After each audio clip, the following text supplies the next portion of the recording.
A falta de manutenção causou a queda do elevador que matou 9 operários há 2 meses em uma obra na Avenida Antônio Carlos Magalhães, em Salvador. A conclusão é do laudo do Ministério do Trabalho, que foi divulgado hoje durante entrevista coletiva. O laudo foi feito pelos auditores fiscais do trabalho.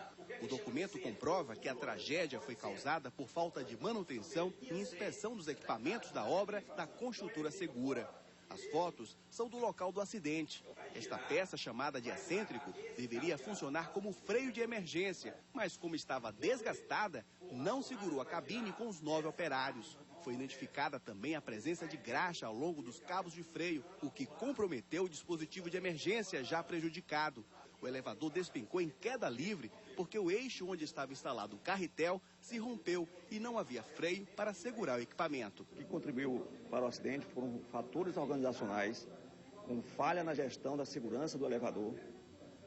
E essa falha na gestão culminou com a quebra do eixo e com a falha na eficiência do freio de emergência. Se tivesse feito as manutenções preventivas, a inspeção no eixo, a manutenção periódica a cada 90 dias do freio de emergência, essas vidas poderiam ter sido salvas. O acidente aconteceu no dia 9 de agosto em um canteiro de obras na região do Iguatemi. O elevador despencou de uma altura de 80 metros, quando os trabalhadores se dirigiam para o 20º andar. 9 pessoas morreram no local. Depois do acidente, a obra chegou a ficar embargada por pouco mais de um mês. No fim de setembro, a atividade voltou ao normal na construção. O elevador foi substituído e o que causou o acidente é usado apenas para o transporte de material. Agora, com a divulgação do laudo pelo Ministério do Trabalho, a construtora responsável pela obra pode ser responsabilizada também pela morte dos 9 operários. As análises, quando chegam à conclusão que houve uma negligência, um descumprimento das normas de segurança e saúde, subsidiam a responsabilização civil, que pode as famílias, utilizando o relatório, pleitear indenizações complementares. Então, são muitos os fatos que podem ocorrer, os efeitos jurídicos decorrentes de uma análise desse acidente. Quais os cuidados que devemos tomar na hora de comprar pela internet? Um produtor cultural adquiriu um notebook em uma loja virtual, mas quando foi receber o produto, o problema... No lugar do equipamento, Carol, 2 tijolos. Agora ele tenta recuperar o valor pago pelo produto. Veja na reportagem de Vinícius Cunha. Assim que abriu a caixa de papelão e viu o conteúdo, Maurício pensou. Pode ser uma brincadeira, uma pegadinha de amigos. E com toda razão. Parece mesmo piada. Afinal de contas, o produtor cultural havia comprado um notebook e não 2 tijolos. A compra foi feita em um site bastante conhecido da internet. Assim que recebeu a encomenda em casa, Maurício percebeu que tinha alguma coisa errada. O peso do conteúdo, que geralmente não é tão pesado assim. Quando eu cheguei em casa, que eu fui abrir, eu senti já que a embalagem já estava violada. Mas a surpresa maior só veio quando você abriu a caixa? Quando eu abri a caixa, que me deparei com 2 tijolos na minha frente. Depois da surpresa nada agradável, Maurício ligou para o site onde comprou o computador, que pediu 5 dias para resolver o problema. Sem serventia, o produtor agora não sabe o que fazer com os tijolos, que até já receberam o nome. Tijolo Book. Maurício levou, ou melhor, recebeu gato por lebre. E o tijolo Book, como ele mesmo diz, não foi nada barato, R$ 1.400, valor pago pelo laptop, que não chegou. Apesar de levar o problema com descontração, o produtor prestou queixa na delegacia e contratou uma assistência jurídica para resolver o caso. Por esses e outros problemas, compras na internet ainda é um assunto que divide opiniões nas ruas. Às vezes tem um site das próprias lojas que a gente já conhece, né, que são tem mais garantia. Sempre procuro investigar a credibilidade do site, ver se é um site confiável.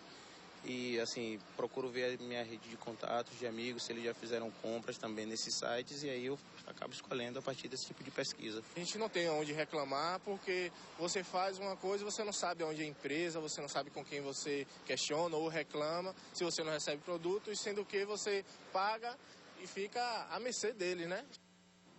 Que história, hein, Juca? Realmente um caso que mostra como é importante ter muita atenção na hora de fazer compras pela internet. Realmente um absurdo, né? O que fazer numa situação dessas? Quem responde pra gente ao vivo é a repórter Lara Cavalcante. Muito boa noite, Lara. Boa noite, Juca. Boa noite, Carol. Muito boa noite a todos. Olha, a primeira opção para o consumidor é pedir o ressarcimento, a devolução do dinheiro ou mesmo de um novo produto. E olha que o fornecedor, ele tem que fazer isso direto com o fornecedor, tem 30 dias para resolver o problema. Mas vamos continuar falando sobre compras na internet, já que é cada vez mais comum, aqui com o advogado Cândido de Sá. Muito boa noite. A gente viu aí na reportagem esse caso inusitado que aconteceu. Realmente, como é que ele deve fazer esse pedido de ressarcimento? De que forma? É só ligar, mandar algum documento? Qual é a forma correta?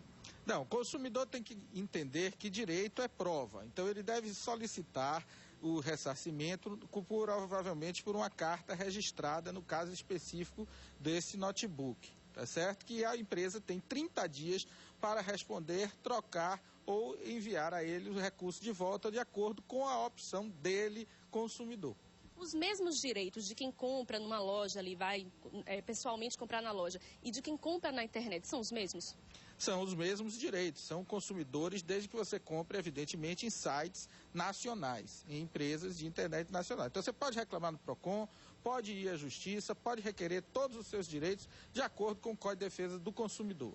No caso de compra pela internet, por exemplo, a gente olhou uma foto de um notebook com uma determinada cor. Quando a gente recebeu em casa, foi uma cor diferente. O consumidor pode pedir pode devolver esse produto? Pode, Lara. Aí é uma questão diferente. O consumidor nas compras à distância, ele tem até 7 dias, independentemente de motivo, para devolver o produto e pedir o ressarcimento dos seus recursos de volta. Então ele pode se arrepender, não importa o motivo? Pode, é o chamado direito de arrependimento, desde que seja feito em 7 dias e em compras à distância, como é o caso da internet. E a questão da garantia? Como é que é a garantia para quem compra à distância?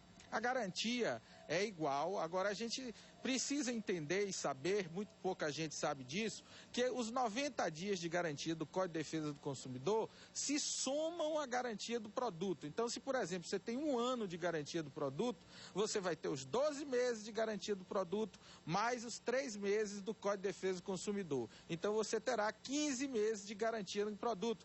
Portanto, não vale a pena, muitas vezes, fazer aquela chamada garantia estendida que as lojas nos vendem por um valor relativamente baixo. Muito obrigada pelas informações, realmente um assunto que rende aí para falar bastante, não é isso mesmo, Juca, Carol? Tomara que isso não aconteça com a gente, né? Tomara mesmo, viu, Lara? Agora, uma informação, a loja que vendeu o produto pela internet para o Maurício, produtor cultural, ela já entrou em contato com ele e deu a ele 2 opções. A primeira é devolver o dinheiro e a segunda é que ele receba um notebook novo. O caso de obsessão amorosa que levou um professor a matar a aluna e a receita de um casal centenário para viver bem. Veja os destaques do próximo Domingo Espetacular. Olá, tudo bem? As origens de um amor possessivo. Nossos repórteres reconstituem a trajetória do professor de Direito que matou a aluna e se entregou à polícia. O que se passa na mente de alguém que mata a pessoa amada e destrói o próprio futuro? E o bom exemplo de uma vida a 2. Você vai conhecer um casal que tem 82 anos de convivência. Dona Otacília e seu José já passaram dos 100 anos de idade. Estão lúcidos e com saúde. Como é que namorava aquele tempo? Naquele tempo, era um lá e outro cá. Gerson de Souza tenta descobrir qual o segredo para uma vida tão longa e um casamento tão duradouro. E você vai ver também o banheiro dos milionários. 3 andares e uma banheira gigante. Uma vista de tirar o fôlego. E uma decoração no limite entre o luxo e o extravagante. São os banheiros mais caros do mundo. No Domingo Espetacular, às 8h40 da noite. Depois do programa do Gugu. Até lá! Hoje à tarde, o cantor Léo Santana, da banda Parangolé, comandou mais um show em Salvador, onde não faltou animação do público, Carol. Também pudera, né, Juca? Na plateia, apenas crianças e adolescentes integrantes de programas de acolhimento social que tiveram hoje o seu dia feliz, promovido pelo Juizado da Infância e da Juventude. Foi uma tarde de alegria para as 400 crianças que vivem em abrigos de Salvador.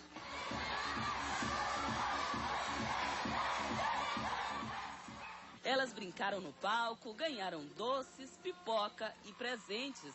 Jackson queria ganhar um carrinho no Dia das Crianças. E não é que a sorte deu uma mãozinha? É o código dele remoto.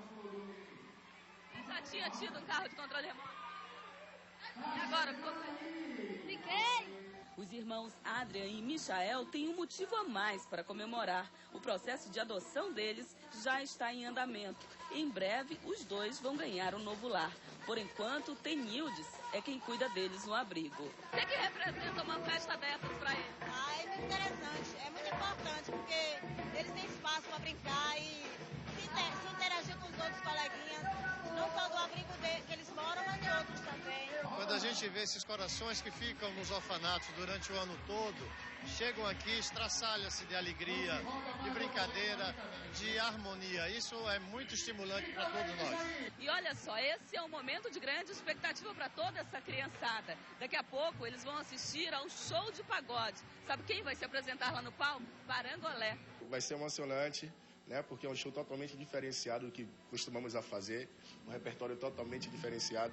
E aí vai ser muito, muito gostoso mesmo, né? A criançada, espero que vocês gostem, foi feito com muito carinho e vamos que vamos. E quando Léo Santana começou a cantar, a alegria foi geral. Ele foi o escolhido pela criançada para animar a festa.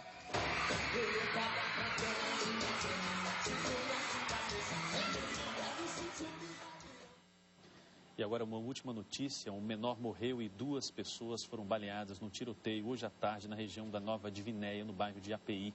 Segundo a polícia, estava acontecendo a comemoração do casamento de um homem conhecido como Gilmar, quando uma pessoa chegou ao local atirando.